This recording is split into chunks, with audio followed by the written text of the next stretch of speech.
একই কাণ্ড, বেনজির সংঘাত।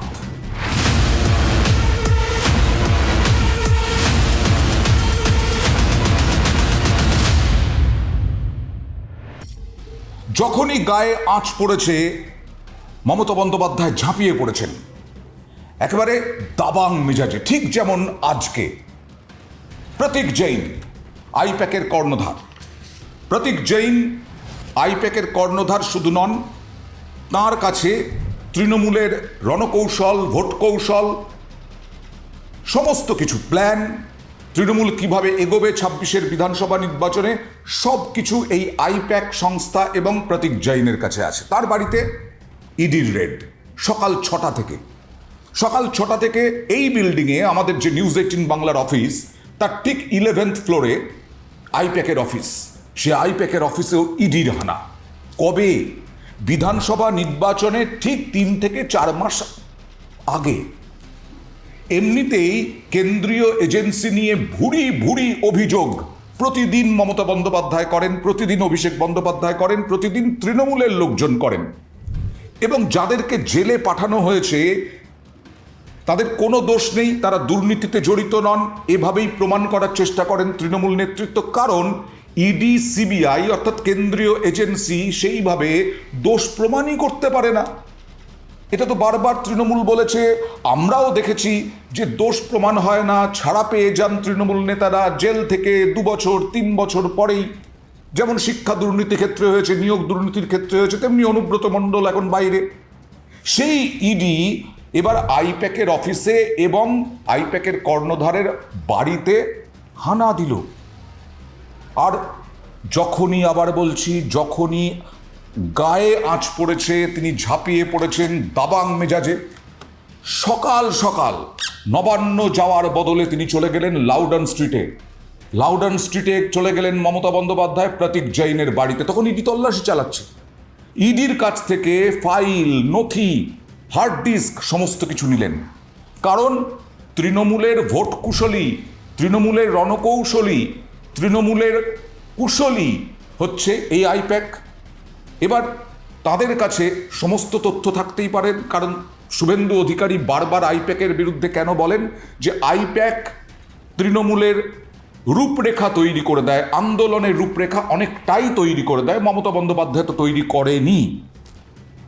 কিন্তু প্রশ্ন উঠছে যে 3 মাস আগে, ভোটের 3 মাস আগে ইডি কেন অভিযান করলো? আরও আগে অভিযান করতে পারত। এবার তো তৃণমূল হাতিয়ার পেয়ে গেল, অস্ত্র পেয়ে গেল, গরম গরম একেবারে। এ তো স্পষ্ট, যে কোনো বাচ্চা ছেলে বলে দেবে। আচ্ছা, আইপ্যাকের যদি দুর্নীতি থাকে, আইপ্যাক কি সেই দুর্নীতির সমস্ত নথিপত্র, টাকা পয়সা সব আইপ্যাকের অফিসে থরে থরে সাজিয়ে রাখবে বিধানসভা নির্বাচনের আগে? প্রতীক জৈনের বিরুদ্ধে যদি দুর্নীতির অভিযোগ থাকে, তাহলে তার কাছে সমস্ত নথি, দুর্নীতির নথি বা থরে থরে কোটি কোটি টাকা সাজিয়ে রাখবেন এই ভোটের আগে? ইডি কি জানতো না? কেন্দ্রীয় স্বরাষ্ট্রমন্ত্রী অমিত শাহকে আজকে তীব্র আক্রমণ করলেন মমতা বন্দ্যোপাধ্যায়। গত কয়েকদিন ধরেই আমরা দেখে আসছি এসআইআর নিয়ে করে আসছেন। আজকে আরো বড় অস্ত্র পেয়ে গেলেন মমতা বন্দ্যোপাধ্যায়। আর Amit Shah, the nasty home minister, the naughty home minister who cannot protect the country, and he's taking away all my party documents. এবং অমিত শাহরই আন্ডারে হচ্ছে এই ইডি, সিবিআই বা কেন্দ্রীয় এজেন্সি। বেনজির সংঘাত। সেই লাউডন স্ট্রিট থেকে বেরোনোর পর তিনি সরাসরি চলে এলেন এই বিল্ডিংয়ে, গোদরেজ ওয়াটার সাইড বিল্ডিংয়ে, এবং চলে গেলেন আইপ্যাকের অফিসে। প্রায় 4 ঘন্টা থাকলেন, যতক্ষণ না নথির বিষয়ে প্রামাণ্য কিছু পাবেন যে ইডি হাতিয়ে নিচ্ছে না কোট আনকোট, ততক্ষণ পর্যন্ত তিনি থাকবেন।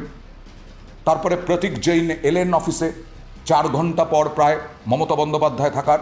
তারপরে তিনি বেরিয়ে গঙ্গাসাগরে গেলেন এবং তারপরেও বলে গেলেন আবারও তিনি আসবেন যতক্ষণ না নথিপত্র, তৃণমূলের নথিপত্র কি কি হাতানো হয়েছে কোট আনকোট, তার অভিযোগ ইডি হাতিয়েছে, সেটা তিনি লিস্টটা নেবেন প্রতীক জৈনের কাছ থেকে। কারণ তার তৈরি করা দলের সমস্ত কিছু নথিপত্র নাকি তার অভিযোগ অনুযায়ী, দাবি অনুযায়ী এই আইপ্যাকের অফিসে আছে, প্রতীক জৈনের বাড়িতে আছে। একটু পুরনো দিনে ফিরে যাই। আজকের এই যে বেনজির সংঘাত, এই বেনজির সংঘাতে আপনাদের 2019 সালের কথা একটু মনে করিয়ে দিই। এরকমই রণংদেহী মেজাজে দেখা গিয়েছিল মমতা বন্দ্যোপাধ্যায়কে। আবার বলছি, যখনই গায়ে আঁচ লেগেছে ঝাঁপিয়ে পড়েছেন, এবং প্রতিবাদী মুখ হিসেবে মমতা বন্দ্যোপাধ্যায়কে এখনও আমরা দেখে চলেছি। সে যাই হোক না কেন, দুর্নীতি থেকে আরম্ভ করে ইডির, এজেন্সির বিভিন্ন অভিযোগ, তাদের অভিযান, আমি বলতে চাইছি SIR, কিন্তু এখনো প্রতিবাদী যদি মুখ থাকে রাজনীতিতে, সেই প্রতিবাদী মুখ শাসক দলের নেত্রী হয়েও প্রতিবাদী মুখ মমতা বন্দ্যোপাধ্যায় ছাড়া আর কে আছেন? বিজেপি, CPIM, কংগ্রেস, তাদের কাছেও নিশ্চয়ই তারা স্বীকার করবেন যে প্রতিবাদী মুখ এরকমভাবে কোনো দিন কেউ করতে পারেন ভাবা যায় না। সেই 2019-এ কি হয়েছিল? 19-এর লোকসভা নির্বাচনের ঠিক আগে রাজীব কুমার, তখন পুলিশ কমিশনার, 2019 সালের 3রা ফেব্রুয়ারি রাজীব কুমারের বাড়িতে হানা দেয় CBI। রাতে আমরা দেখেছিলাম, একেবারে সেই রাতেই চলে গেলেন রাজীব কুমারের বাড়িতে, তারপরে রাস্তায় নামলেন, ধর্নায় বসলেন। সেদিনও তার সুর ছিল সপ্তমে। আর এবার 2021-এ আসি। 2021 সালে কি হয়েছিল? নারদ মামলায় তৃণমূলের 4 হেভিওয়েট। 2021 সালে তো বিজেপির ন্যারেটিভই ছিল যে বিজেপি ক্ষমতায় চলে আসছে, কিন্তু 77-এ গিয়ে থামতে হয়। সেই 2021-এ বিধানসভা নির্বাচনের আগে ফিরহাদ হাকিম, সুব্রত মুখোপাধ্যায়, মদন মিত্র, শোভন চট্টোপাধ্যায়, এদেরকে গ্রেফতার করে। তৃণমূলের 4 হেভিওয়েটকে কেন্দ্রীয় এজেন্সি গ্রেফতার করে। তার প্রতিবাদে নিজাম প্যালেসে যান। নিজাম প্যালেসে ঘন্টার পর ঘন্টা ছিলেন মমতা বন্দ্যোপাধ্যায়।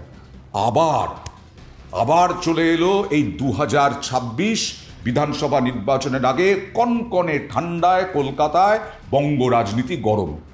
আর এই নিয়ে 4 ঘন্টা পড়ে থাকলেন আইপ্যাকের অফিসে। ইডিও রয়েছেন, ইডির আধিকারিকরা রয়েছেন, মমতা বন্দ্যোপাধ্যায় রয়েছেন, কেন্দ্রীয় বাহিনীও রয়েছেন, মমতা বন্দ্যোপাধ্যায় রয়েছেন। একেবারে রণংদেহী মেজাজ। আর তৃণমূলের হাত কি শক্ত করলো? ইডির এই অভিযান এই সময় হাত শক্ত করলো রাজনৈতিকভাবে তো বলাই যায়। কারণ মমতা বন্দ্যোপাধ্যায় টেলিভিশন চ্যানেলগুলোর এয়ার টাইম পুরোটা নিলেন, ছেঁকে নিলেন পুরোটা, নিংড়ে নিলেন পুরোটা। শুধু তাই নয়, কেন্দ্রের বিরুদ্ধে একের পর এক তোপ দাগলেন, অমিত শাহর বিরুদ্ধে একের পর এক তোপ দাগলেন। গঙ্গাসাগর মেলার যে তাঁবু হয় আমাদের বাবুঘাটে, সেখানে গিয়েও তোপ দাগলেন একের পর এক, বিভিন্ন সাংবাদিক সম্মেলন এবং সভা। এবং আগামীকাল অর্থাৎ শুক্রবার, সপ্তাহের শেষের দিনের আগের দিন দুপুর 3টের সময় তিনি রাস্তায় নামবেন। SIR ইস্যুতে বহুবার আমরা রাস্তায় নামতে দেখেছি। এবার ইডি হানার প্রতিবাদে রাস্তায় নামছেন। দুপুর 3টে থেকে শুরু হবে যাদবপুর 8B বাস স্ট্যান্ড থেকে, 8B থেকে শুরু হয়ে হাজরা মোড় পর্যন্ত। একেবারে হাতিয়ার হয়ে গেল ইডির এই অভিযান। এমনকি ইডি তো আদালতে গেল, তার আগে ইডির বিরুদ্ধে বিভিন্ন অভিযোগ দায়ের হলো, FIR দায়ের হলো বিধাননগর ইলেকট্রনিক কমপ্লেক্স থানায়। নজিরবিহীন, আবার বলছি নজিরবিহীন। কেন্দ্রীয় এজেন্সি এর আগে ব্যর্থতার প্রমাণ দিয়েছে বিভিন্ন তদন্তে। কনভিকশন রেট খুব কম, 10-এর অনেক নিচে, 10% অনেক নিচে। তারপরেও এই ইডির অভিযান। তৃণমূল কি বলছে এখন কি বলছেন মুখ্যমন্ত্রী মমতা বন্দ্যোপাধ্যায়? ফরেনসিক ব্যবহার করে ল্যাপটপ থেকে দলের নথি রণকৌশল চুরি করা হয়েছে, এটা ক্রাইম। সল্টলেকের আইপ্যাকে অফিসে দাঁড়িয়ে কেন্দ্রীয় তদন্তকারী সংস্থা এবং ইডিকে, বিজেপিকে তোপ দেখে এবার FIR করা হচ্ছে। वो तो फॉरेंसिक टीम ले आके पहले बहुत सारे ट्रांसफर भी किया है। वो जो किया है क्राइम किया है, इसका बारे में FIR होगा फॉरेंसिक टीम का बारे में। শুধু তৃণমূলের পক্ষ থেকে, আইপ্যাকের পক্ষ থেকে নয়, প্রতীক জৈনের পরিবারের পক্ষ থেকে FIR দায়ের করা হয়েছে ইডির আধিকারিকদের বিরুদ্ধে। শুধু তাই নয়, আদালতেও যাওয়া হয়েছে প্রতীক জৈনের পরিবারের পক্ষ থেকে। আদালত শুনবে, জরুরি শুনানি। এবার তাহলে কি হলো?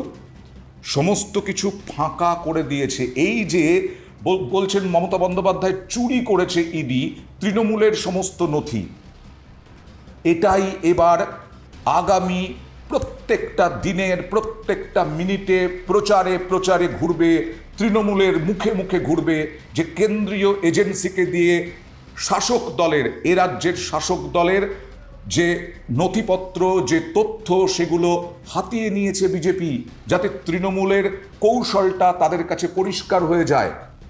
এখানেই বিজেপি নেতারা পাল্টা কি বলবেন? এখানেই তো তৃণমূল কংগ্রেস অনেকটা মাইলেজ পেয়ে গেলেন। এই বেনজির সংঘাতের জায়গা তৈরি হলো কেন? বেনজির সংঘাতের জায়গা তৈরি হলো কিভাবে? এটাই তো এখন সব থেকে বড় প্রশ্ন। এবং আগামীকাল থেকে এই ইস্যুতে এসআইআর, তার সঙ্গে বঞ্চনা, তার সঙ্গে ইডির অভিযান, এই সব নিয়ে তুঙ্গে রাজনীতির হাওয়া গরম থাকবে। এখন সব থেকে বড় প্রশ্ন, তৃণমূল কতটা অ্যাডভান্টেজ পেতে পারে?